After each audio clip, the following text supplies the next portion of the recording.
এসো,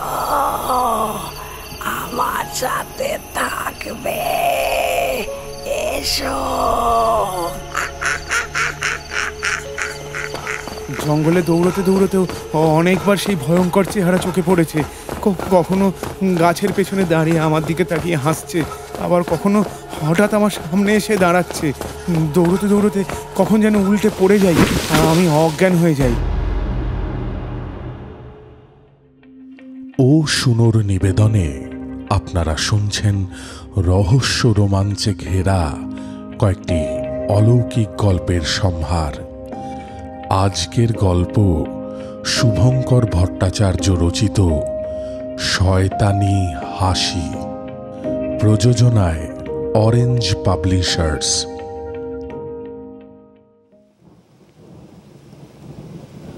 আকাশ কদিন ধরেই বেশ মেঘলা, মাঝে মাঝেই কখনো ঝিরঝিরে আবার কখনো মুষলধারে বৃষ্টি হয়ে চলেছে। কিন্তু তার মাঝেই নয়নপুর গ্রামের সান্ধ্য আড্ডা বন্ধ হয়নি। বৃষ্টি কিছুটা ধরাতে একে একে এসে উপস্থিত হয় সকলে। অন্ধকারে কেবল ঝিঁঝি পোকার ডাক, আর দূরে জঙ্গলে জোনাকির রঙিন আঁকিবুকি। কারেন্ট না থাকাতে ক্লাবের ঘরের কোণে রাখা টেবিলে মোমবাতি জ্বলছে। বিভিন্ন রকম কথার মাঝেই রবিন বলে, এইরকম বৃষ্টির রাতে একটা ভূতের গল্প শোনা গেলে কিন্তু দারুণ হতো। জগদীশ সেই শুনে দুইবার কেশে বলে ওঠে, বানানো ভূতের গল্প শুনতে একেবারেই ভালো লাগে না। সত্যি চোখে দেখা বা অনুভব করা হলে তবেই তো আসল রোমাঞ্চ, কি বলো? ক্লাবে উপস্থিত বাকি সবাই আধো অন্ধকারে একে অপরের দিকে চাওয়াচাওয়ি করে মনের ভাব বোঝার চেষ্টা করে। জগদীশ ঘরের কোণের অন্ধকারের দিকে তাকিয়ে বলে ওঠে, আচ্ছা শৈলদা, তুমি তো ডাক্তার হিসেবে অনেক জায়গাতেই গেছো শুনেছি, তুমি কি কোনোদিন কোনো ভৌতিক অভিজ্ঞতার সম্মুখীন হওনি? সিগারেটের দুটি লম্বা টান দিয়ে শৈল জানায়, মানসিক রোগের ডাক্তার হিসেবে অনেক হাসপাতালে যেতে হয়েছিল। আমি একবার এমন এক ঘটনা এক রোগীর কাছে শুনেছিলাম যার সঠিক ব্যাখ্যা এখনো খুঁজে পাইনি ভাই। শৈলর এই কথা শুনে রবিন জিজ্ঞাসা করে, সেই রুগী কি কোনো ভূত দেখেছিল? ভূত দেখেছিল না তার মনের কল্পনা ছিল তা জানি না, তবে যে পরিস্থিতিতে এবং যে ভাবে সে বলেছিল তা যে মিথ্যা ছিল না তা হরফ করে বলতে পারি। জগদীশ বললে, ঘটনাটা বেশ অলৌকিকার সাথে রহস্যে ঘেরা মনে হচ্ছে শৈলদা। আর দেরি করো না তুমি, বরং শুরু করো বলা। বাইরে তখন মুষলধারে বৃষ্টি চলছে। বৃষ্টির ছাঁট ক্লাবের ঘরেও কিছুটা আসছে। শৈল নিজে গিয়েই জানলার একটা পাট বন্ধ করে। আচ্ছা, তবে ঘটনাটা বলছি শোনো, বিশ্বাস করা বা না করা তোমাদের ওপরে। সেবার আমার বদলি হয়েছিল আজমগড় হাসপাতালে। আশেপাশের 2-3টি গ্রামের ওই একটাই হাসপাতাল। আমি যেহেতু মানসিক রোগের ডাক্তার ছিলাম, তাই রোগীর সংখ্যা তুলনামূলক কম আসতো। এই কথাটা এই জন্যই বললাম, শহরের মানুষ আর গ্রামের মানুষের জীবনকে দেখার ভঙ্গিমা অনেকটা আলাদা, তাই তারা জটিল বিষয়কে অন্যভাবে মানিয়ে নিতে পারে। তা যাই হোক, আসল ঘটনাটা বলি। একদিন সন্ধ্যার দিকে হাসপাতালে বসে আছি, আর আধ ঘন্টাই বাকি আছে সেদিনের শিফট শেষ হতে। এমন সময় আমার অ্যাসিস্ট্যান্ট নির্মল এসে বলে, স্যার, একটা পেশেন্ট এসছে থানা থেকে, পুলিশ আগে আপনার সাথে কথা বলতে চাইছে। আমি তো বেশ অবাক হলাম। থানা থেকে পেশেন্ট এসেছে, আবার এখন? বেশ সঙ্গীন মনে হচ্ছে। আর দেরি না করে পুলিশকে ভিতরে ডাকতে বললাম। কয়েক মুহূর্ত পরেই একজন পুলিশ আমার ঘরে এসে বলে, নমস্কার ডাক্তারবাবু, আমি সাব ইন্সপেক্টর অমরিক রায়, আজমগড় থানা থেকে আসছি। আসলে আমাদের একটি কয়েদির অবস্থা সঠিক মনে হচ্ছে না, কেমন যেন সব অদ্ভুত আচরণ করছে। কেন, কি হয়েছে? পুলিশটি জানায় কালকে রাতেই আজমগড়ের জঙ্গল থেকে ধরা পড়েছে, আর তারপর থেকেই কেমন উল্টোপাল্টা বকছে। একা থাকলেই উত্তেজিত হয়ে বিকট শব্দ করে কাঁদছে, আর কেবল বলছে যে ওই যে সে দাঁড়িয়ে আছে। প্রথমে আমরা সবাই ভাবছিলাম নিশ্চয়ই বাঁচার জন্য এইসব ফন্দি ফিকির করছে, কিন্তু যত সময় গেছে ওর আচরণ ততই অদ্ভুত হয়েছে। তাই ওকে এখানে নিয়ে এসেছি। আপনি ওকে দেখুন তো কি হয়েছে। নিয়ে আসুন ওকে। আমি বললাম। পুলিশটি ঘরের বাইরে বেরিয়ে গিয়ে কিছু সময় পর সেই কয়েদিকে নিয়ে আসে। সাথে থাকে আরেকটি পুলিশ। কয়েদি ঘরে ঢুকে এদিক ওদিকে তাকিয়ে কিছু সময় ঘরটাকে ভালো করে দেখে নেয়, যেন অদৃশ্য কাউকে খুঁজছে। খোলা জানলা দিয়ে বাইরের অন্ধকারে তাকিয়ে রইল কয়েক মুহূর্ত। জানালার সাথে লাগোয়া বেলগাছটা দুলে ওঠে 2 বার। বাইরে তো হাওয়াও দিচ্ছে না। তাহলে আমার ভাবনা টেনেই লোকটি বলে, গাছের ডালটা অমন করলো কেন তোমরা জানো? সে এসে গেছে এখানে। ওই দেখো হাসছে আমার দিকে, তাকে কেমন হাসছে দেখেছো? গাছের ডালে লম্বা লম্বা পা ঝুলিয়ে বসে আছে। এদিকে এসো, দেখো এদিকে এসো। আমরা সবাই ওর কথা মতো জানলার দিকে এগিয়ে গেলাম। বেলগাছের দিকে একভাবে কিছু সময় তাকিয়ে থেকেও কাউকেই দেখা গেল না। কোথায় গাছের ডালে কেউ বসে আছে? কি সব দেখছো? এইসব বলে তো আমার মাথাটা খারাপ করে দেবে মনে হচ্ছে। এটার রেস শেষ হবার আগেই জানলা থেকে চোখ সরিয়ে হঠাৎ বলে, ওখানে আলমারি কেন ওখানে? ওর ভেতরেই সে আছে। এক্ষুনি বেরিয়ে এসে আমাকে মেরে ফেলবে। আমি থাকবো না এখানে। এক্ষুনি চলো এখান থেকে, এক্ষুনি চলো। আরে কোথায় চললে? আরে নিতাইদা, ওকে ধরো। কোথায় কে আছে? কেউ নেই কোথাও। কি সব ভুলভাল বকছো? সাব ইন্সপেক্টরটি দরজার এক পাশে দাঁড়িয়ে কথাগুলি বলে ওঠে। আমি এত সময় কেবল সবটাই লক্ষ্য করছিলাম। এতদিন ধরে রোগী দেখার অভিজ্ঞতা থেকে বুঝতে পারি লোকটা মিথ্যা কথা বলছে না। 2টি ঘোলাটে চোখের আতঙ্কের ছাপ দেখে যা স্বভাবতই স্পষ্ট, যেন মনে হচ্ছে কোনো কিছু দেখে ভীষণ ভয় পেয়েছে ও পাচ্ছে। আমি 2জন পুলিশকে উদ্দেশ্য করে বলি, আচ্ছা, আপনারা কিছু সময়ের জন্য একটু বাইরে যেতে পারবেন?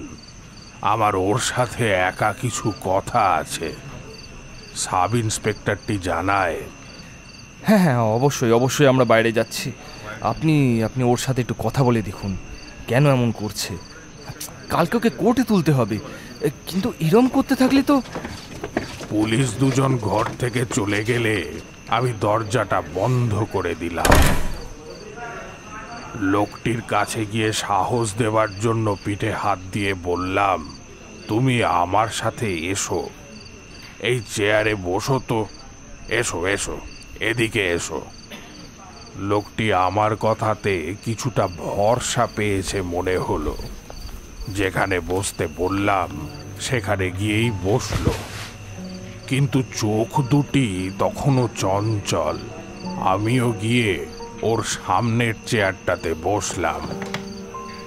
আচ্ছা, তুমি শুরুতে বলো তো, তোমার নাম কি? আমার নাম তাপস। আমি জানতে চাই কি এমন দেখছো তুমি যাতে এতটা ভয় পাচ্ছ? কে সে? আমি জানি না সে কে। ভীষণ ভয়ঙ্কর দেখতে। পৃথিবীতে এতটা কুৎসিত কেউ হতে পারে না। কেন যে আমার পিছনে পড়েছে তাও আমি জানি না, কিন্তু ও কেবল হাসি মুখে আমার দিকে তাকিয়ে থাকে আর বলে আমাকে নিয়ে যাবে। আমাকে আমাকে সারা জীবনের জন্য জেলে পুরে দাও। আমি আর অপরাধ করব না। আমি মরতে চাই না, বাঁচাও আমাকে। কেউ যে আমার কথা বিশ্বাসই করছে না। আরে আরে, তুমি অমন ভাবে কাঁদছো কেন? কিছু হবে না তোমার। তোমার সব কথা আর কেউ বিশ্বাস না করুক, আমি বিশ্বাস করব। কবে থেকে তুমি তাকে দেখছো সব আমাকে খুলে বলো। আশা করছি আমি তোমাকে সাহায্য করতে পারবো। আমার এই কথাগুলি শুনেই লোকটি মাথা তুলে আমার দিকে তাকিয়ে চোখের জল হাত দিয়ে মুছতে মুছতে বলে, সত্যি সত্যি তুমি আমার কথা শুনবে, বিশ্বাস করবে? অবশ্যই করব। তুমি সব কথা খুলে বলো আগে। আচ্ছা আচ্ছা, বলছি তাহলে। সব কথা বলছি। আমাকে বলতেই হবে, বাঁচতেই হবে আমাকে, জানো। ওই জানালাটা বন্ধ করে দাও না, এখনো জানালাটার বাইরেই আছে ও। আমি আর বাধা দিলাম না, সব কথা জানতেই হবে। গিয়ে জানলাটা বন্ধ করে এলাম। বাইরের অন্ধকারে আরো একবার দেখলাম বেল গাছের উপরের দিকের ডাল আবার নড়ে উঠল। কয়েক মুহূর্তের জন্য মনটা খচ করে ওঠে। জানলাটা চট করে বন্ধ করে নিজের জায়গাতে এসে বসলাম। এইবার বলো। লোকটি বলে, আসলে আমি একজন চোর। কালকে আমি আর আমার কজন সঙ্গী একটা সোনার দোকানে চুরি করতে যাই। আমরা জানতাম না যে ওই সোনার দোকানে একটা বিশেষ বন্দোবস্ত আছে দোকানের মালিকের টেবিলের পাশের একটা বোতামে, যেখানে চাপ দিলে সরাসরি থানার কাছে বিপদের সংকেত চলে যায়। দোকানে চুরি করে বেরোতে যাচ্ছি, তখনই পুলিশ এসে উপস্থিত হলো। চুরি করা, চুরি, দাঁড়া, ওইটা পালাচ্ছে, নিয়ে গাড়িতে তোল। হ্যাঁ, চুরি করবে, চল এবারে থানায়, তো চুরি করার মজা দেখাচ্ছি, চল। থানাতে যেতে হলে আজমগড়ের জঙ্গলের পাশের রাস্তা দিয়ে যেতে হয়, তা আমার আর আমার সঙ্গীদের ভালোভাবেই জানা ছিল। একবার জঙ্গলে ঢুকে গা ঢাকা দিতে পারলে পুলিশ সহজে ধরতে পারবে না। চোখের ইশারাতেই সব ছক কষে ফেলি। আজমগড়ের রাস্তা দিয়ে যখন গাড়ি যাচ্ছে, তখন প্রায় সন্ধে হব করছে। জায়গা মতো গাড়ি আসতেই আমরা বুদ্ধি করে পুলিশের চোখে ধুলো দিয়ে পালালাম। নিমেষের মধ্যেই আমরা জঙ্গলে মিলিয়ে গেলাম। ঠিক করলাম তিনজনে একসাথে থাকলে হবে না, ধরা পড়ে যাওয়ার সম্ভাবনা অনেক বেশি। তাই সকলে আলাদা আলাদাভাবে ছড়িয়ে গেলাম। ঠিক করা হলো সারা রাত জঙ্গলে গা ঢাকা দিয়ে থাকবো, তারপর ভোরের দিকে একটা নির্দিষ্ট জায়গাতেই সবাই দেখা করব। জঙ্গলের ভিতরে কিছুটা যেতেই পিছন থেকে পুলিশের আওয়াজ কানে এলো। কেউ যেন পালাতে না পারে, সবকটাকে ধরতে হবে, জঙ্গলের মধ্যে ছড়িয়ে পড়ো তোমরা। আমি জঙ্গলের আরো গভীরে যেতে লাগলাম। আরো কিছুটা যেতেই বেশ জোরে হাওয়া বইতে শুরু করে। কোথাও যদি একটা মাথা গোজার আশ্রয় পাওয়া যেত, সেটাই ভাবছিলাম। ভাবতে ভাবতেই অন্ধকারের ভিতরেই দৈত্যের মতো হাঁ করে দাঁড়িয়ে থাকা পুরনো একটা বাড়ি চোখে পড়ে। মাথা গোজার অন্তত ঠাঁই হবে, আর এত গভীর জঙ্গলে রাতে পুলিশ আর আসবে না ভেবেই বাড়িটার দিকে এগিয়ে গেলাম। আরও কিছুটা গিয়ে রাতের আধো অন্ধকারে দেখি বাড়ির চারপাশে বেশ জঙ্গল হয়ে গেছে। এত গভীর জঙ্গলে কেই বা এই বাড়িটা করেছিল, সেই প্রশ্ন মনে একবার উকি মেরেছিল বটে। তবে প্রাণ বাঁচানোর তাগিদে বাড়িটার দরজার কাছে এগিয়ে যাই। একবার ধাক্কা দিতেই কচ করে শব্দ করে তা খুলে গেল। দরজা খুলতেই কটি বাদুর মাথার ওপর দিয়ে ডানা ঝাপটে চলে গেল। আমার এমন হঠাৎ আগমন তাদের ঠিক পছন্দ হয়নি। ঘরের ভিতরের অন্ধকারের দিকে কিছুটা সময় তাকিয়ে হঠাৎ মনে পড়ে পকেটে দুটি বিড়ি আর একটা দেশলাই বাক্স আছে। তো মনে পড়তেই একটা দেশলাই কাঠি ধরিয়ে ঘরটাতে একবার চোখ বুলিয়ে নিলাম। চারিদিকে কেবল পুরো ধুলো ছাড়া আর কিছুই চোখে পড়ল না। দরজাটা বন্ধ করে বিড়ি ধরালাম। রাতের মতো মাথা গোজার একটা আশ্রয় পাওয়া গেল ভেবে কিছুটা নিশ্চিন্ত হওয়া গেল। ঘরের একটা কোণে গিয়ে বসলাম। বিড়ি খেতে খেতে হঠাৎ খেয়াল হলো একটা সিঁড়ি দেখলাম না, তার মানে তো উপরেও কোনো ঘর আছে। তবে বাইরে থেকে তো যখন দেখেছিলাম তখন কি দেখেছিলাম? যাই হোক, নিজের কৌতূহল মেটানোর জন্য আর একজন চোরের মাথা চারা দেওয়ার জন্য তাড়াতাড়ি বিড়ি শেষ করে আবার দেশলাই জ্বালালাম। ঠিকই দেখেছি, ওই তো সিঁড়ি আছে। পায়ে পায়ে সিঁড়ি দিয়ে ওপরের দিকে গেলাম। সিঁড়ি শেষেই দেখি একটা বন্ধ দরজা। তার মানে আরেকটি ঘর আছে। সজোরে ধাক্কা দিতে পুরনো দরজা বেশি সময় আর আমাকে বাধা দিতে পারল না। এই ঘরের ভিতরে ঢুকে আশপাশটা দেখতে বেগ পেতে হলো না। ঘরের বা পাশের জানালা দিয়ে চাঁদের আলো ঘরে এসে পড়েছে। ঘরটা একদম পরিষ্কার, যেন কেউ কিছু সময় আগেই পরিষ্কার করে গেছে। দেখে বোঝার উপায় নেই এই ঘরে কেউ থাকে না। ঘরের মাঝখানে একটা ছোট্ট খাট আর কোণে একটা বন্ধ আলমারি। বাহ, রাতে তাহলে থাকার বেশ ভালোই ব্যবস্থা হলো। আলমারিটাতে কিছু আছে কিনা দেখি তো। আলমারিটার কাছে যেতে যেন মনে হলো নিজে থেকেই ধীরে ধীরে খুলে গেল। বিষয়টিতে বেশ খানিকটা অবাক হলাম। চোখের ভুল মনে করে আলমারিটার ভিতরে যা ভেবে তাকিয়েছিলাম সেসব কিছুই নয়। পুরো ফাঁকা কাঠের আলমারি। আলমারিটা আবার বন্ধ করে জানালার কাছে গিয়ে বাইরে তাকিয়ে নিজের সঙ্গীদের জন্য মনটা কেমন করে উঠল। না জানি ওরা কোথায় আছে, কেমন আছে। ভগবানকে বলছিলাম যাতে কেউ ধরা না পড়ে। জঙ্গল থেকে ভেসে আসছে জংলি কুকুরের ডাক। অন্ধকারের দিকে একভাবে কিছু সময় চেয়ে থাকার পর খাটটাতে এসে বসলাম। বেশ খিদে পেয়েছে, কিন্তু কিছু করার নেই। এত দৌড়াদৌড়িতে শরীরটাও বেশ ক্লান্ত। খাটে শুতেই চোখটা বুজে এলো। কতটা সময় ঘুমিয়েছিলাম মনে নেই। হঠাৎ ঘুম ভাঙে একটা হাসির আওয়াজে। মুখ চেপে হাসলে যেমন হয় ঠিক তেমন। ও পুলিশ চলে এলো নাকি এখানে, এটা ভেবেই ধর্মড়িয়ে উঠে বসি। এদিকে ওদিকে তাকিয়ে দেখি না, আমি ছাড়া তো কেউ কোথাও নেই। তবে হাসির আওয়াজটা তখনও আসছে। একভাবে হই চলেছে সেই শব্দ। এই কে হাসছো? হ্যাঁ, আমি নিজেই চোর। আমাকে ভয় দেখানো কিন্তু অতটা সোজা নয়। সামনে এসো বলছি, সামনে এসো। তাতেও কোনো উত্তর নেই, সেই এক হাসি। এবার খানিকটা হলেও গাটা শিরশির করে উঠল।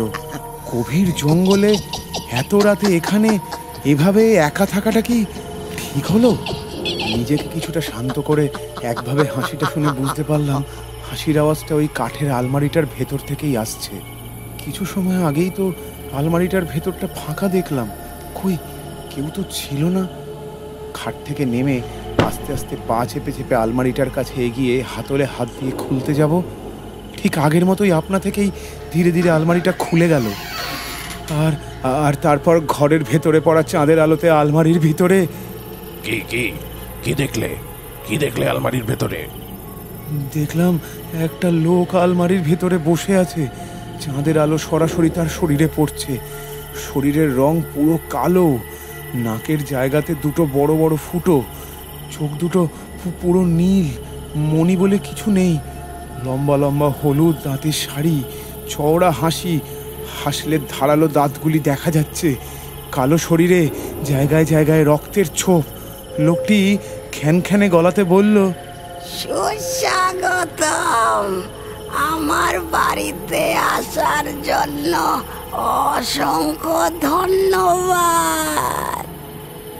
এখন থেকে তুমি এখানেই থাকবে,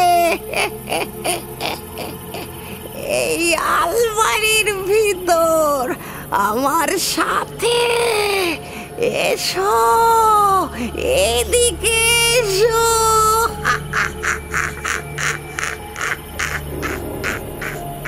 এই বলে একটা লম্বা হাত আমার দিকে বাড়িয়ে দেয়, যে হাতে কোনো আঙুল নেই। আর এক মুহূর্ত আমি সেখানে দাঁড়াতে পারিনি। কোনো মতে দরজা খুলে সেই বাড়ি থেকে বেরিয়ে আসি, ছুটতে শুরু করি জঙ্গলে। তখনও কানে ভেসে আসছে, এসো, আমার সাথে থাকবে, এসো। জঙ্গলে দৌড়তে দৌড়তেও অনেকবার সেই ভয়ঙ্কর চেহারা চোখে পড়েছে। কখনো গাছের পেছনে দাঁড়িয়ে আমার দিকে তাকিয়ে হাসছে, আবার কখনো হঠাৎ আমার সামনে এসে দাঁড়াচ্ছে। দৌড়তে দৌড়তে কখন যেন উল্টে পড়ে যাই, আমি অজ্ঞান হয়ে যাই।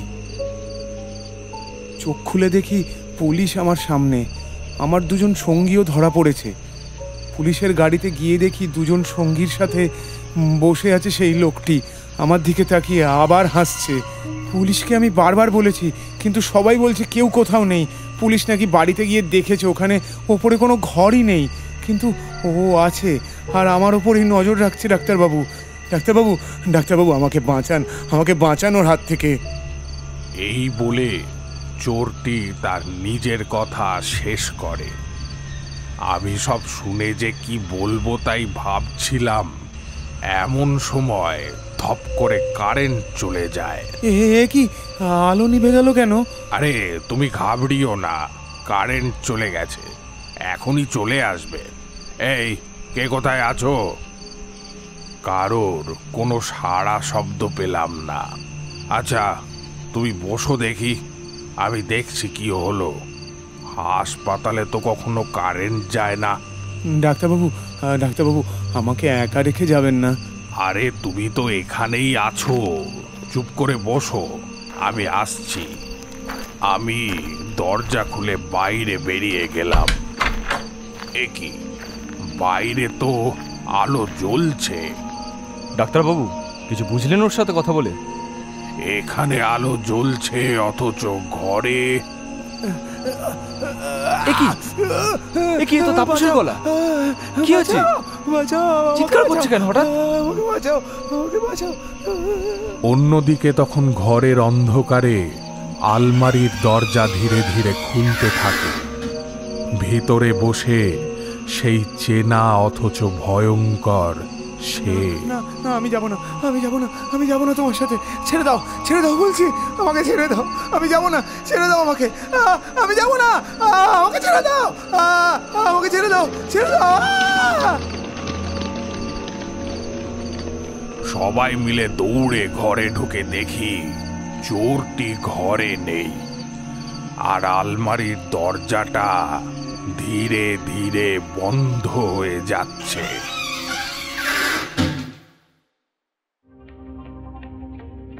ও শুনুর নিবেদনে আপনারা শুনলেন আজকের গল্প শয়তানি হাসি। রচনা শুভঙ্কর ভট্টাচার্য, পাঠে সাম্য, রক্তিম, অরিন্দম, অভিজিৎ, বেদান্ত। প্রযোজনায় অরেঞ্জ পাবলিশার্স। শব্দ সংযোজন ও আবহ ই ফ্ল্যাট স্টুডিও। প্রচ্ছদ আকাশ।